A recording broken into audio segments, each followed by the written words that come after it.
All right. Hey, good evening, LinkedIn. Dave Wilson, the Working Hire Show. Tonight is one of the great subjects that I love. It's micromanagement, micromanager. And if you've been through it, hey, let's talk. I'll be right back after this.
That is one long video, Steve. Hey, welcome. There's the main man, Stephen Farrell, great colleague in staffing and one of the best. He's one of the best in Utah. Listen, in Utah, I don't know what they have there. I always tease Steve. They got Cal Fields, but I guess they have logistics centers too. I don't know, Steve. But this show tonight is, God, I'll tell you, micromanagement. You've worked for a boss that sucks, that really, they're really on top of you on everything. And this show here gets a lot of views, but not a lot of comments because the people that are working, for one, would love to comment on the show, but they don't. They don't. And I don't blame them because if they see this show on LinkedIn, they'll be like, hey, I know that person. Why'd you say that about me? You know, listen, micromanagement is this tough. It's where you want to, you want to bite your tongue. Things could be going your way. They could be really going your way. You think you got the world, and then all of a sudden, bam, you got that manager that comes in that takes over. And I'm Steve. I'm being Habe tonight. I'm not going to go tit for tat. It's a very sensitive subject to me, so I try to tend to keep it positive. So you get that person that just comes in, and your world can change very fast, very, very fast. Micromanager, what is it? I helped out a DJ. Yeah, Al, thanks a lot, man. There's a good colleague that lives down the street. I wasn't that bad, Al. I wasn't that bad. But micromanager, the definition, right? It's a management style that controls and reminds their subordinates and employers, and they just want to be known. They are it. They don't want to provide lack of freedom. The employees' actions are closely monitored and frequent criticism. Oh, here we go. You never know who is watching. Rob, one day I'm going to be able to tell everybody what happened there. It's a good story that Rob was on the show, and he did. Somebody watched it, and we'll let it go at that. But Rob, you have to admit it turned out pretty good. Some of the problems with micromanagers, and you can feel free to comment, they're very unwilling to delegate a task, right? They want to keep it within themselves. I don't know why. They feel like they're in control. They need that, right? They're constantly needs to be updated. So before you know it, you are constantly having that micromanager on your back. They constantly want to know what's going on with the clients, what's going on in the staffing. Why is this going on? Was this report done? Did you read this email? Why were you out for lunch, for so long? Why do you come in late? What's going on? And the list goes on and on and on, over and over and over. Rob says, go for it. Quick story, real quick. I was doing this show. I think it was almost close to about this in staffing. And Rob had said a comment and about a certain person. And the next day he was called in because the person that watches this show, Rob just happened to be on it. So there you go. I don't work there anymore. So that's the short story with Rob. And I'll never forget the phone call from Rob. It was hilarious. And we were just laughing at some point, but it turned out well. But what is, they don't like dismissive feedback, micromanagers. They don't like that. Their inability to see the big picture. You can have a really great team of recruiters or an office, right? And that one person comes in there and they can shred that place right apart. They can shred it right apart because they just come in there like they know everything, and they don't. They want everybody to think that they are in charge. They want that authority, right? And that's what a micromanager does. And sometimes the micromanager, and I'm going to go back and forth on this, but sometimes the micromanager might know what he's doing, or she. They might really know the job. That's how they got there. But I think sometimes they forgot how they got there and what they needed to do, because right from that turn, when they take over, sometimes they don't want to tell you. They don't want to tell you what you need to do, right? Because they want to keep it like, hey, it's my secret. It's me. I know how this. They're not going to share it with you. And that's sometimes with the micromanager that it happens. So you really, really need to be careful around one, because they're not going to share. They're not going to share the information with you. They know the job. That's why they're there. And that's why sometimes it really causes a lot of problems. What it can do to an employee, and I'm telling you from, can I say this, Rob? I can tell you from experience. How's that? It can cause stress at home, big time stress at home. You might not even realize what you're doing to your family. It can cause problems in your family, right? Home life. Your work-life balance is just, they didn't even have that words back then. It's just like you're screwed in a way. Leads to health issues. Listen, a lot of people, let's see here. Charlotte, micromanagers never good, great for morale. Charlene, thanks. I'm going to leave that right there. And I was getting to that. That's coming up here. And that's the number one. Number one really is communication, and they want to know that they're in charge, right? But micromanagers are never great for morale. And I'm going to leave that there, and I'm going to go off script here. The reason why that's not good for morale is because, like I said, you could have your office. It's going great. Your boss leaves, you get this one a-hole that comes in, and they just want to change the world. So what is going to happen?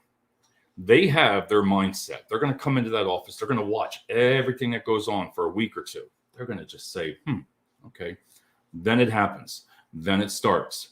Little things at that time, that micromanager is going to start sitting in those meetings and start asking millions of questions, millions and millions.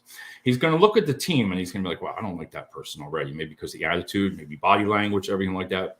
See, I'm going off script. They're going to look over at another person. Wow, why is this person in charge? This one seems to know a little bit more. They're going to walk. Then they're going to get up from their meetings. They're going to go around. They are going to study your job and every movement that you do. Then they're going to sit back and they're going to talk their management. They're going to say, well, I don't think Dave's cut out for this job. How the hell do you know that in 1 week? Right? I don't know if this person really knows this job. I think I want to make some changes and, start doing that. So that's the beginning of a great, like she says, a micromanager is never great for morale, because what happens is after all this starts going down, right? Everybody's getting freaking stressed, and you can tell in the office, because you can tell by people by looking at them, their body language, like I said, their eye movements, the way they're sitting in the chair. They come in a little bit later. They don't want to say anything. They'll sit there real quiet. That's what happens. And what she's talking about, Charlene, that is exactly what happens. And that can just make the morale go down. Right off in the friggin' morning, 9 o'clock, 10 o'clock, you start, guess what? Your day's just shot. It's just totally shot. Hey, man, how's it going, sir? Matt's going to be coming on the show. Hopefully next week, Matt. I'm going to be emailing you. The worst part is they generally inconsistent on how they treat you. If you look at this one that Charlene said, and you look at the one Matt said, I'm going to leave that up, is Matt understands, and to Charlene, they're in staffing. And it can go out of staffing industry. This is just, I always like the show. That's what I do. So think about it. The way they treat you, it can make you feel this small. Makes you want to go home, everything. Like I told you, the stress. It can cause health issues. You start to drink. Some people start to drink. They like the wine and they like the beer. It's just, it's the truth. They don't know how to deal with the stress. So you start drinking. People start smoking, right? They start smoking. Then all of a sudden, they got high blood pressure. Oh, wow. Hey, Kenny, how's it going, sir? We had Kenny on the show. Kenny, let me know. You can message me how you're making now if you found a job. Kenny was on the Ring of Fire show here, and we did a live interview. He's in Texas. Great guy, really knowledgeable if you want to reach out to him. It was just a great interview with Kenny, and I really enjoyed it. But I'm sure Kenny, I'm sure in your time that you've worked with some micromanagers. He's definitely. So not only the health problems, then your sleeping problems, then your sleeping starts.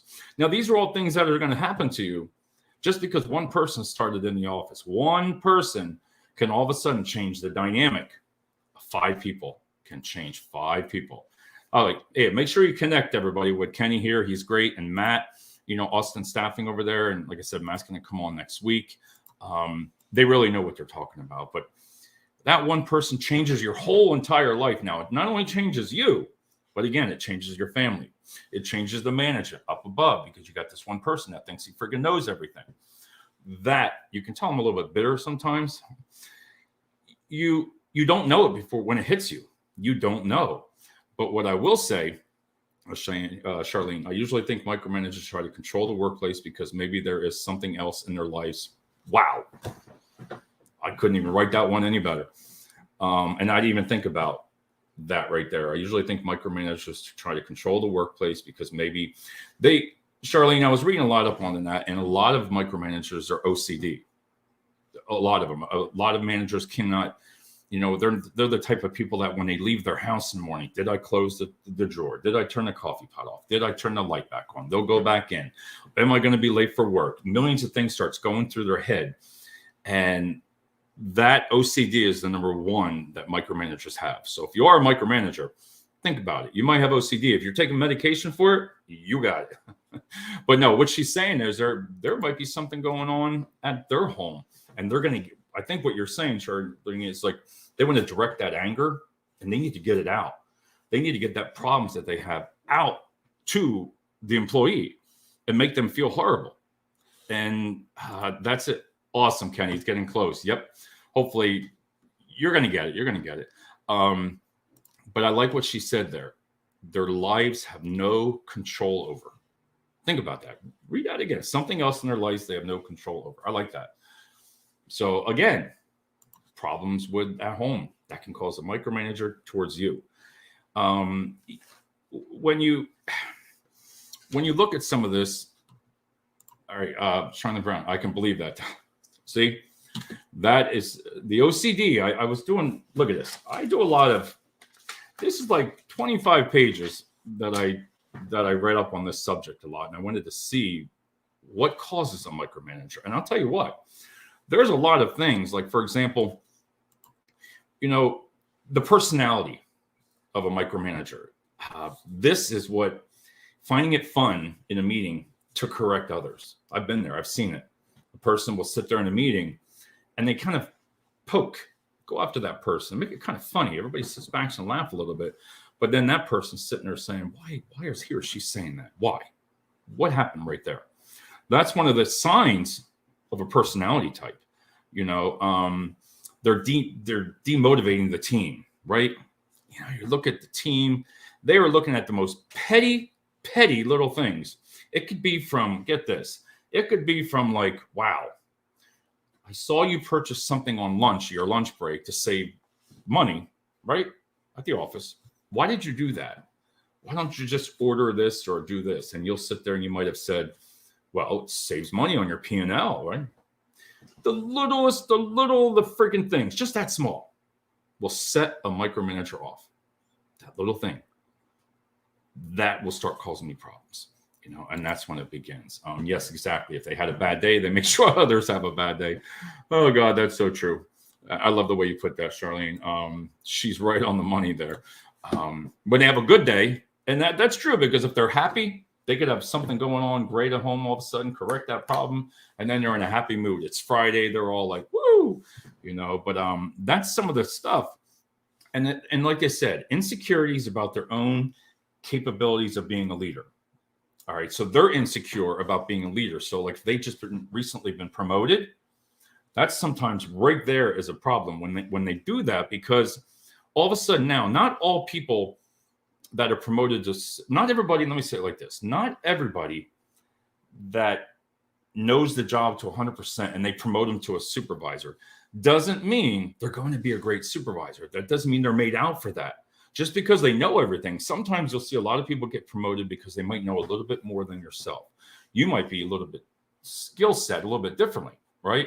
You might have management style skills, but this person that might know a little bit more about that job gets promoted.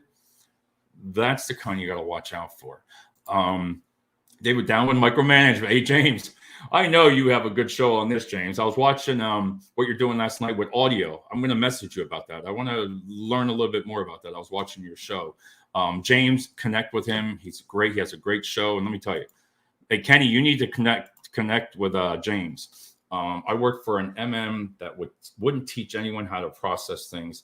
He would snatch it out of your hands and to keep people in the flux. And that is everybody's all right, spot on tonight, man. You can tell when people know a subject because they're like, boom. Like Kenny said, they don't want to teach you things. Let's just like saying I took over a branch. Okay. And I knew everything with staffing. Listen, I've done staffing for so many years. Do I know it all? No. But do I listen to a team? Have I learned? Have I been in that position? Maybe I was a little bit of a micromanager. Yes. I think I was back then, somewhat. Maybe. Who knows? But I got myself out of it. I think as you progress and you grow in your career, you kind of learn because you can start sensing yourself doing these little things that will tick your people. And you know what happens is the good people, you'll walk into an office. I'll never forget this when my boss said this. You have 5 or 6 people, right? You've been there for 5, 10 years, whatever. If a new boss takes over and you come back to that place in 6 years, you're going to see 2 or 3 people out of there. You're going to see the same ones that have been there for 20 years. And the reason being is because the micromanager has made them leave. They've pushed you out. They've micromanaged you out. They've had it on their mind that they don't want you anymore. They're not going to say it, but they've told their managers they can't keep their mouth shut. And that's what happens, starts to trickle down. But what Kenny's saying here is, and this is what I said in the beginning, they don't want to know. They don't want to teach you something because just guess what? You might take you might take their feeling of, hey, I did this. This is my idea when it's not. That's what he's meeting there. And people see that. They start watching that. Kenny's been in business for a long time, and he knows that, what he's saying. And again, insecurity is probably the biggest.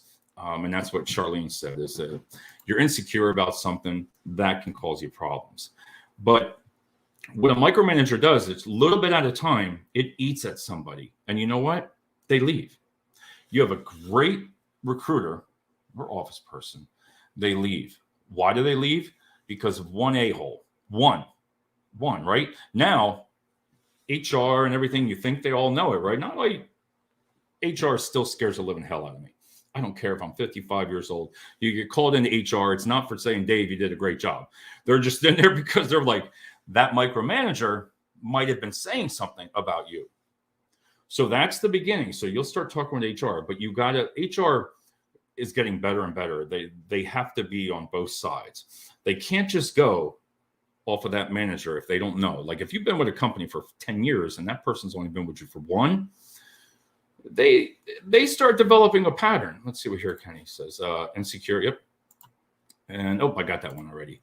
So they develop a pattern. One person, right? Now we kind of believe the micromanager. They let that person go.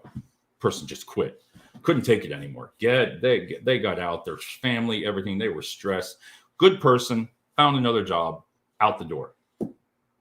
Okay. Then what happens? You hire somebody new, right? That micromanager, now she or he's in control and they hire a new employee. Wow. They've just started to build their team. Next, they have another eye on someone else. Wow. I don't like the way this person acts. I don't like the way they come in. I don't like what they do for the company. I want somebody else. I interviewed some people. I think I want to change that. Right there is where, when human resources, if they don't develop that pattern, see that pattern with that second or third person, you got something wrong. The micromanager, if you know a micromanager, right, and you're in HR and you're another manager above them and you see this, I will give you the most greatest response, what you need to do, the best advice. I don't care what anybody says. You need to terminate the micromanager. You need to pull them in, employed at will, whatever state, fire them, walk them out the door, grab their stuff, because that's what happens all the time. The micromanager ends up leaving. They get fired.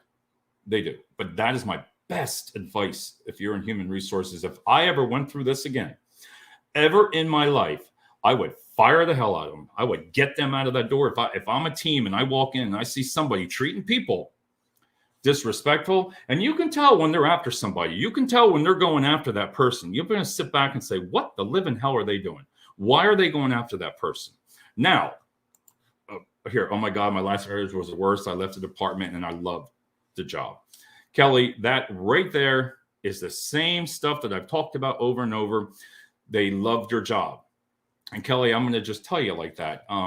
Russ Hedge. Thanks, Russ. Great information. Hey, everybody connect with Russ too. He's got a great show.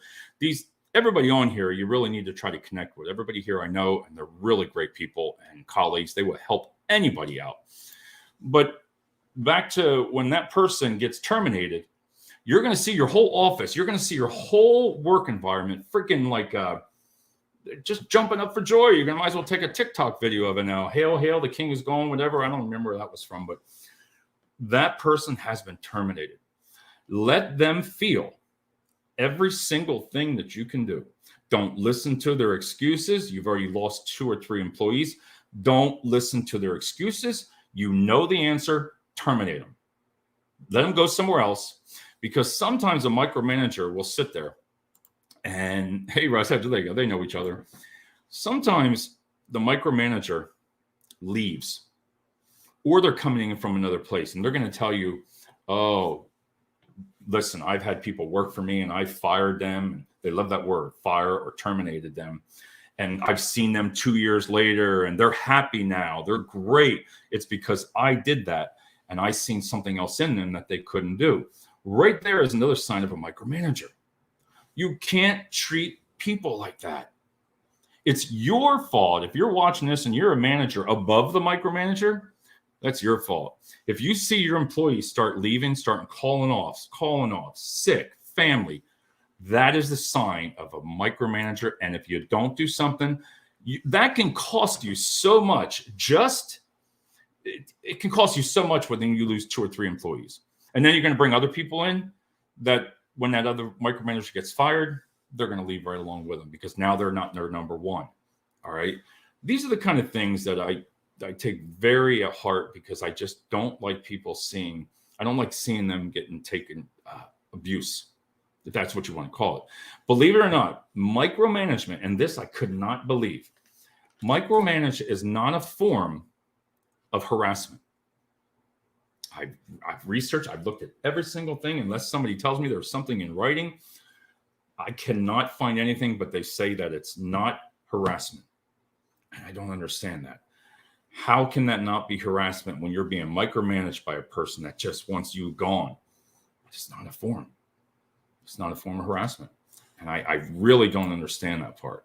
The MM may not make it anywhere else with that bad behavior. And Charlene, you're right on, spot on tonight. I'm glad you're making these comments, everybody. Is they have the bad behavior. They're not going to last. And the reason I take it personally is because it's a tit for tat. You got to let the anger go. You got to let it go. If you've been terminated because of micromanager, right? You need to, after you lose your job, now you need to learn how to overcome that bitterness, that, wow, that person changed my life. That person changed my family's life. That person changed everything that you had planned, have gotten rid of you, and they allowed that. These are just some of the subjects, and don't be afraid. Listen, there's a section on here that I really take is there's diplomatic ways, and I got about another 10 minutes here. Diplomatic ways of how to speak with a micromanager, how to deal with it. If you don't want to leave, how do you deal with it? And what I liked about it is being direct. They were saying here, being direct, ask what you can do better, right? Ask what you can do better. If you think about that, you're going to have a meeting with your manager, and sit down with them. Listen, you don't always have to leave. Sit down with that person. Can I have a closed door? Send an email and say, hey, can I set up a meeting at the end of the day with you? But go in there and talk to the manager and say, listen, you're making me feel different. Am I doing something wrong? Is there something I can do better to gain trust? That's the number one right there, is trust. If you don't have the trust, right? If you don't have the trust, that is where it's going to be, as a micromanager needs to know. So there's ways around to work with one. It's a little tricky. You can do it for some time, but it depends. It's a form of passive aggression and sabotage because they won't let the employees work at their strengths. I'm going to leave that up while I talk because I believe 1,000% on this. But you can walk into a meeting and you can really speak with them and be honest. Listen, the way you're making me feel in the meeting, is there something I can do better? Stay a step ahead. A lot of people, we got a lot of people here. Let's see. Delia, Mario, thank you so much. Delia, I had to deal with a manager that wants to read my emails before I send them out. And wow, that is, I like blind copy, but that would really, really set me off. And I believe it. You wouldn't say that. I believe it. And that is something I never had somebody say it like that, to read the emails. I've had to send them to a manager and then they approved it. It's kind of the same thing, but it wasn't all the time here. Kenny, here we go. I saw a high-ranking leadership team member here that an employee told her manager she was struggling and needed more training to do her job. His response was, we need to get paper on her and get her out. There was no empathy for this person, willing to say that they needed help. He has run 15 to 20 people out of a company in the last year alone. His behavior is rewarded instead of challenged. You can see I get red in the cheeks here because this subject's very dear to me. That right there, everybody can relate to that, because you might have seen one of your coworkers go through this. And let me tell you, when you watch a part of your team, male, female, doesn't matter, right? Your colleagues, right? And you watch them go through this, you know what the end is. Yeah, she says, well, that, Charlene, I've never heard of that, but to read the emails like that, asking for updates hourly. That's one of the things there that they say that you can, to defend and deflect, is stay ahead of them. Because what happens is, and I get this one part of the research here is, all right, you want to keep them away from you. But what you find yourself doing is doing more work to keep them away from you. And then your own job takes a little back. It takes a little back hit there, because you're saying, like when you say updates hourly, I've been there and done that. I've seen that every 2 hours. You have to see an update. I'm like, what the living hell? You got to sit there and take 15 minutes of your time just to write a friggin' email. Like you said, it drives you freaking crazy. If you want to know, pick up the phone or show up. These are just things that I've seen, and everybody on the show here that's been saying. To ask updates hourly, that's friggin' nuts. I couldn't take that. Such a mess. It is. And when you find yourself deflecting, deflecting this person, staying up on emails, staying up on the demands of what they're asking you for, right? A lot of different things that go on. But when it comes down, you got to build that trust. If you're going to stay with that person and you're going to try to really learn how to work with them, you got to get that trust. If you can get that trust, it might be able to help you get through until you can bid out and find another job within the company or something like that. But if you go to HR, listen, a lot of the times, I say this all the time, HR is there to help, not just to scare the living hell out of you. But they have to keep an open mind. HR has to be able to look at this person, and then they start seeing a pattern and start seeing another one. They need to know. So if they can't fix what they don't know is broken. So if you don't, what I would personally do, if I started having issues with a boss, listen, I would be very honest. You need to be honest and keep that communication open with that boss, because at the end of the day, they're either trying to get rid of you, he is or she, or they're trying to help you and they don't realize that they're being it might be them. Sometimes they don't know what's wrong with them. They wonder why a team just looks the other way when they walk in. They wonder why your work starts going down. And then that was one of the things they said is keep your micromanager busy. Let them figure out the problems. You might know it, but you'll send an email saying, hey, what do I do here, Charlie Brown? Something like that. You know the answer, but then that makes that person feel like, hey, that it's really good. I copied my entire team on things just so everyone's on the same page, but I'm lucky to be on a team that doesn't require this. We just like everyone to be able to jump in and answer any stage. I like that.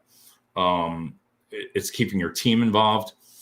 And again, I like what you're saying here, because if you don't, and you know what's going to happen with that person, you just know it. There's nothing you can do. You can some people like to get involved with everything like that, but talk to your team member. There's one person that says, man, I like to take that person outside and, man, beat them up, kick their ass, right? And I'm like, geez, because that person's 35 years old. I'm sorry, 30, you're 35. They come in, they think they know everything. They've never done the job. You have, but they got a degree. That's another subject. That changes the whole dynamics. So really communicate with the person. Here, giving the feedback to a micromanager, they like that. So give them as much information as they want. If you need to get by, fill them with everything you need. Let them, just give it to them, because you might need that job and you don't want to leave because of that jerk that's really on yourself there. And it's not your fault. It's not your fault.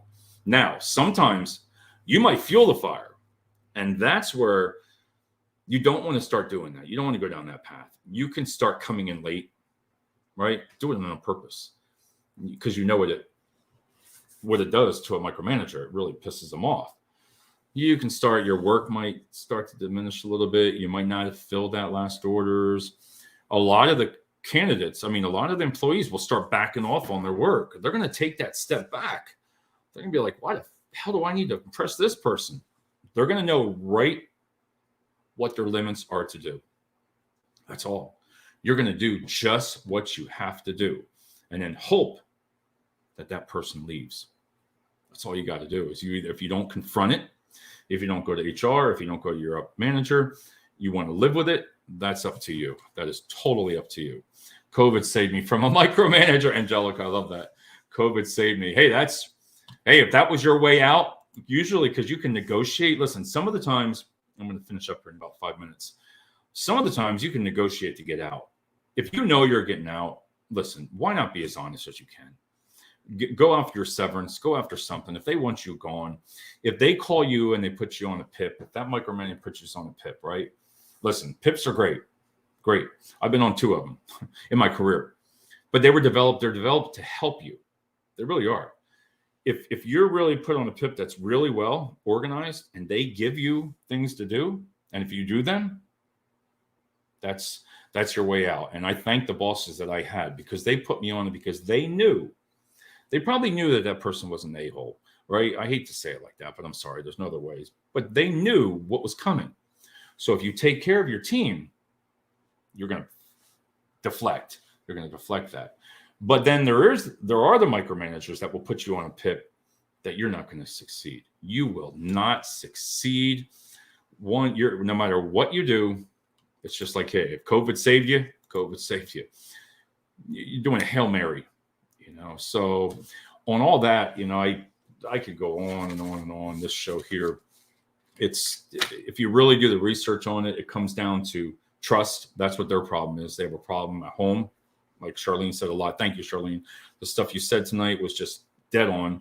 Kenny, everything you said, Angelica and Steve and Rob and Matt, and, everybody on the show tonight has said some great things. And like I said, always talk to your colleagues, go to your human resources department. And at the end of the day, you might be able to save your job.